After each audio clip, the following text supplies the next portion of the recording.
नमस्कार। श्री राधे कृष्ण ज्योतिष केंद्र में आप सभी का स्वागत है। मैं करुणा शर्मा। आज मैं आपको रोजाना में इस्तेमाल होने वाले घर में हमारे कांच की क्रॉकरी, कांच के बर्तन का जो हम लोग इस्तेमाल करते हैं उनसे हमारा कौन सा ग्रह प्रभावित होता है या कौन सा ग्रह हमारा अच्छा या खराब होता है, इसके बारे में बताऊंगी। इससे पहले आप सभी से निवेदन है कि अगर किसी ने मेरा YouTube चैनल सब्सक्राइब नहीं किया है तो कृपया करके सब्सक्राइब कीजिए, लाइक कीजिए और बेल आइकन बटन जरूर दबाइए। आजकल के माहौल में फैशन के चलते हुए जो हम घर में क्रॉकरी इस्तेमाल करते हैं, कांच की क्रॉकरी की बात कर रही हूँ मैं, कांच की क्रॉकरी इस्तेमाल करते हैं, कांच का सामान इस्तेमाल करते हैं और कांच का शो पीस हो गए, फ्लावर पॉट हो गया, ये जो भी घर में कांच का आइटम है वो इस्तेमाल करते हैं। उससे हम कैसे जान सकते हैं कि हमारा कौन सा ग्रह खराब हो रहा है या अच्छा हो रहा है? किसी के घर में भी आप ये जाकर ये अंदाजा लगा सकते हैं कि वो व्यक्ति कैसा है। अगर उनके घर में कांच की क्रॉकरी, कांच का बर्तन, कांच का सामान, शो पीस वगैरह ज़्यादा अधिक मात्रा में है और ठीक से इस्तेमाल करते हैं वो लोग, तो इसका मतलब उनका शुक्र प्रभावित हो रहा है। ज्योतिष शास्त्र में कांच का संबंध हम शुक्र से देखते हैं। जिसका भी कुंडली में शुक्र अच्छा होगा या बहुत बैलेंस में होगा तो उस घर में कांच के बर्तनों का ज़्यादा इस्तेमाल होता है। उनके घर में अत्यधिक मात्रा में कांच का आइटम मिलेगा। जैसे कांच की डाइनिंग टेबल तो आजकल सभी के कांच की होती है, लेकिन अधिक मात्रा में कांच का सामान उनके होगा। जैसे क्रॉकरी, वो पूरी तरह से कांच की क्रॉकरी ही इस्तेमाल करते हैं। कांच के शो पीस हो गए, कांच के फ्लावर पॉट हो गए ये, लेकिन अधिक मात्रा में कांच की क्रॉकरी का इस्तेमाल करना उचित नहीं है। इससे क्या होता है, उनका शुक्र जो है इनबैलेंस होने लगता है और इमोशनल पार्ट उस व्यक्ति का ज्यादा जग जाता है। शुक्र अत्यधिक प्रभावित हो जाता है। तो एक लिमिट में, एक सीमा में हमको कांच की क्रॉकरी का इस्तेमाल करना चाहिए। अत्यधिक इमोशनल होने से वो व्यक्ति क्या होगा, किसी की भी बातों में जल्दी से आ जाएगा। किसी ने जरा सा प्यार से उनको बात की, वो फिर उनको अपना समझने लगता है।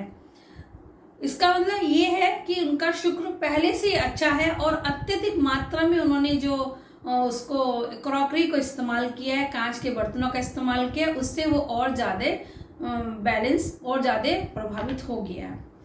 कांच की चीज़ों का हमें एक लिमिट में, एक सीमा में इस्तेमाल करना चाहिए। ध्यान रहे कि प्रतिदिन हम लोग कांच के गिलास में पानी ना पिएं।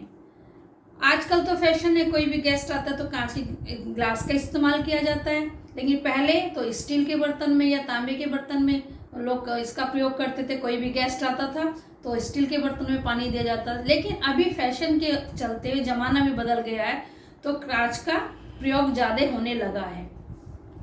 कभी भी कोई गेस्ट आए तो बात दूसरी कि आप कांच की क्रॉकरी का इस्तेमाल कर सकते हैं, लेकिन नियमित रूप से हमको कांच की क्रॉकरी में भोजन नहीं करना चाहिए। इसके लिए हमको स्टील के बर्तनों का ही प्रयोग करना चाहिए। कांच के गिलास में हमको डेली पानी भी नहीं पीना चाहिए। स्टील के या तांबे के या चांदी गिलास में हम लोग पानी पी सकते हैं। कभी भी पूजा में हमको कांच के बर्तनों का इस्तेमाल नहीं करना चाहिए। कुछ भी पूजा पाठ का होता है घर में प्रोग्राम, तो हमको उस वक्त स्टील के बर्तनों का ही इस्तेमाल करना चाहिए। कांच जैसे बहुत से लोग वैभव लक्ष्मी का व्रत रखते हैं, उसमें सुहागने खिलाते हैं। कोई भी महिला का घर में उद्यापन वगैरह करते हैं तो हम उसमें, तब जो भी हमको पूजा पाठ में खाने का सामान रखना है तो वो स्टील की थाली में ही होना चाहिए। कांच की क्रॉकरी का प्रयोग वहां नहीं करना चाहिए।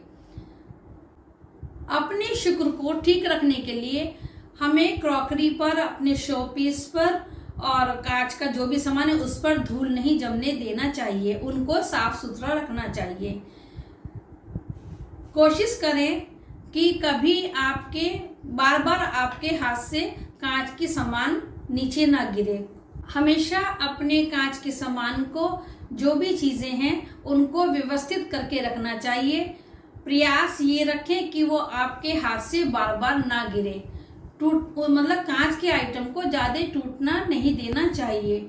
जो भी टूटा फूटा कांच का, क्रॉकरी का सामान कुछ भी है, क्रैक पड़ जाता तो उसको घर में नहीं रखना चाहिए, उसको हमेशा वहां से हटा देना चाहिए।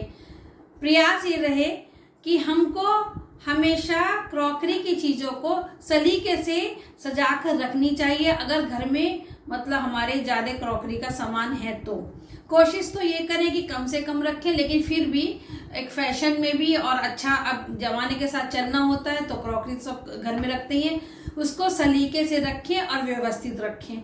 इससे हमारी कुंडली में हमारा शुक्र अच्छा होता है। शुक्र पे मतलब शुक्र को बैलेंस करने का, या किसी का शुक्र खराब है तो एक कारण ये भी कर सकते हैं कि हम थोड़ा क्रॉकरी भी घर में तब भी रख सकते हैं, तब भी वो शुक्र ठीक हो। और जिनका शुक्र ऑलरेडी ठीक है, अत्यधिक मात्रा में क्रॉकरी, कांच का सामान नहीं रखना चाहिए। मतलब दोनों ही स्थिति में हमको ये ध्यान रखना पड़ेगा। अगर किसी के घर में मतलब किसी का शुक्र खराब है तो वो ये चीजें भी पसंद नहीं करता है। बहुत ज्यादा शुक्र अच्छा है तो वो अत्यधिक मात्रा में रखता है। कहने का मतलब ये है कि बैलेंस, दोनों स्थिति में हमको शुक्र को बैलेंस करना चाहिए, जिससे हमारा इमोशनल पार्ट ज्यादा एक्टिव ना हो और हम अपनी दिनचर्या में बैलेंस बना के रखें, भावनाओं में न बहे। ऐसी छोटे छोटे टिप्स मैं आपको देती रहती हूँ समय समय पर कि अपने ग्रहों को अपने दिनचर्या के अनुसार, अपने जो एक्टिविटी है उनके अनुसार हम कैसे ठीक कर सकते हैं। इसके साथ ही मैं आज का ये एपिसोड यहीं विराम करती हूँ। नमस्कार।